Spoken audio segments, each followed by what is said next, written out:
Hai teman-teman, balik lagi di videonya Diera Natania di playlist The Ants Garden. Jadi hari ini seperti yang udah pernah gue janjikan di video sebelumnya, gue pengen sharing cara untuk drying atau mengeringkan daun basil dan cabai yang udah gue panen beberapa hari yang lalu.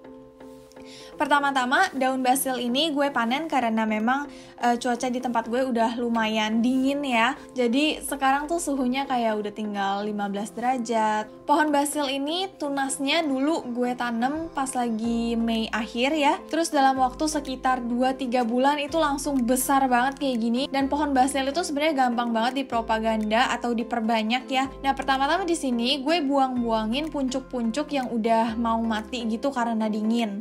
Terus abis itu gue harvest semua daun-daun yang masih sehat dan pokoknya gue botakin deh semuanya. Nah, daun basil ini memang gak terlalu major ya kalau di Indonesia, tapi gue yakin banget kebanyakan orang Indonesia tuh pasti pernah makan daun basil tanpa sengaja karena biasanya ada di makanan Italia atau yang paling terkenal adalah pizza. Di dalam pizza itu biasanya ada saus basil.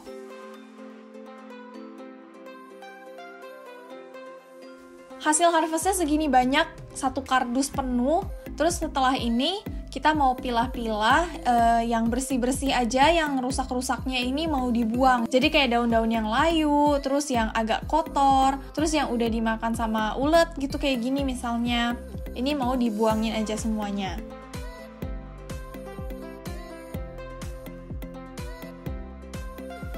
Untuk mengeringkan basil ini pertama-tama kita perlu tali. Talinya bisa apa aja sih sebenarnya. Terus perlu gunting juga.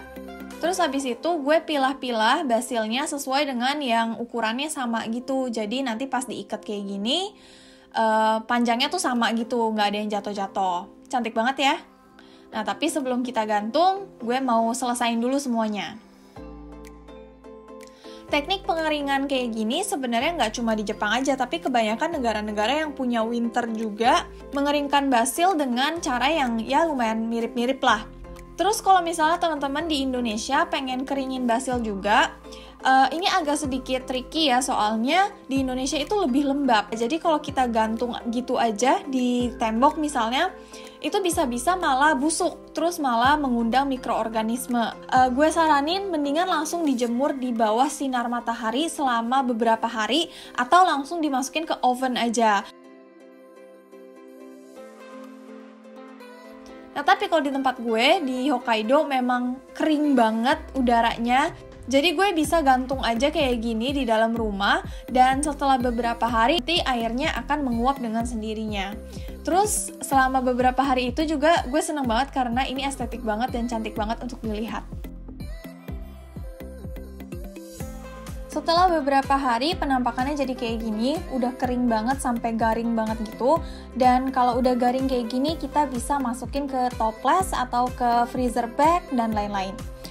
Pertama-tama kita harus pakai sarung tangan supaya misalnya tangan kita keringetan atau basah itu nggak kecampur sama daunnya.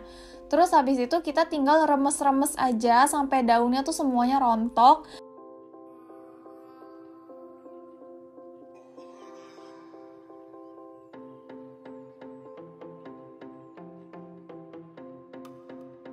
Terus kalau misalnya udah alus-alus kayak gini, ini udah selesai, tinggal dimasukin ke dalam toples atau freezer bag aja. Kalau gue sendiri, ini gue udah punya toples sendiri khusus untuk herbs, jadi ini udah ada lobangnya gitu di pinggir. Dan ini belakangnya ada magnetnya, jadi gue bisa tempelin di kulkas. Terus setiap kali gue mau pakai, gue tinggal puter tutupnya dan tinggal dipakai aja. Dan karena nggak masuk semua, jadi sisanya gue masukin ke freezer bag, terus gue simpen di tempat yang sejuk dan kering. Yang selanjutnya kita mau mengeringkan cabai. Pertama-tama kita panen dulu, dan seperti yang teman-teman bisa lihat, cabai gue lumayan banyak ya dalam satu pohon dan merah-merah banget, dan bentuknya tuh cantik banget. Nama varietasnya adalah Takanotsume. Ini adalah varietas asli Jepang, jadi ini memang cabainya Jepang. Dia punya ciri khas, pohonnya pendek, tapi buahnya banyak banget. Terus cabainya memang tidak sepedas cabai-cabai di Indonesia, tapi masih cukup banget untuk masak makanan yang pedas. Nah, setelah kita panen semua kayak gini, siapkan jarum dan benang aja, terus udah pasti cabenya juga, dan setelah ini kita mau menjahit.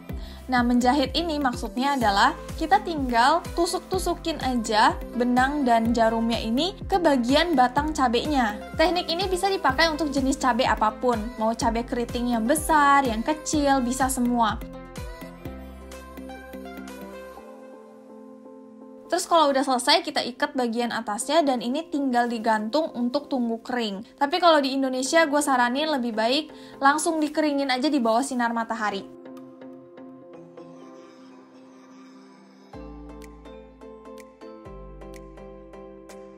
Nanti cabenya tuh kayak ringan gitu, terus jadi agak kopong dalamnya, dan nanti penampakannya tuh mirip-mirip kayak gini.